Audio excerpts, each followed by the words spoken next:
वाशिम सिद्धू पाटील धाब्यावर पोलिसांची धाड, 17,75,000चा मुद्देमाल जप्त। वाशिम अकोला मालेगाव मार्गावर असलेल्या सिद्धू पाटील धाब्याबाबत सहाय्यक पोलीस अधीक्षक नवदीप अग्रवाल यांना मिळालेल्या गुप्त माहितीनुसार उपविभागीय पोलीस अधिकारी कराले वाशिम व ग्रामीण पोलीस ठाण्याचे संयुक्त पथकाने सिद्धू पाटील धाब्याजवळ जुगार अड्ड्यावर धाड टाकून 18 जणांविरुद्ध गुन्हा दाखल करून रोख रक्कम, मोबाईल, जुगार साहित्य तथा मोटरसायकल असा एकूण 7,75,000चा मुद्देमाल जप्त केला। यावेळी आरोपी 52 पत्त्यावर हारजीत खेळत होते। पोलिसांना पाहताच काही जण पळून गेले।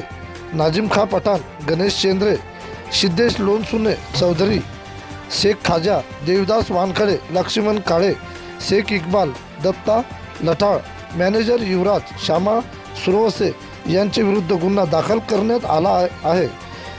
कारवाई दरम्यान आरोपीकडून 32,600 रुपये जप्त करण्यात आले असून दारू विक्रीचा संशय आल्याने राज्य शुल्क विभागाने देशी विदेशी दारू 27,120 रुपये जप्त करण्यात आले। ही मोहीम जिल्हा पोलीस अधीक्षक अनुज तारे तथा अप्पर पोलीस अधीक्षिका लता फड मॅडम, पोलीस अधीक्षक नवदीप अग्रवाल यांच्या नेतृत्वात या मोहिमेमध्ये पोलीस निरीक्षक श्रीदेवी पाटील, उपनिरीक्षक राहुल गंदे व इतर पोलीस कर्मचाऱ्यांचा सहभाग होता।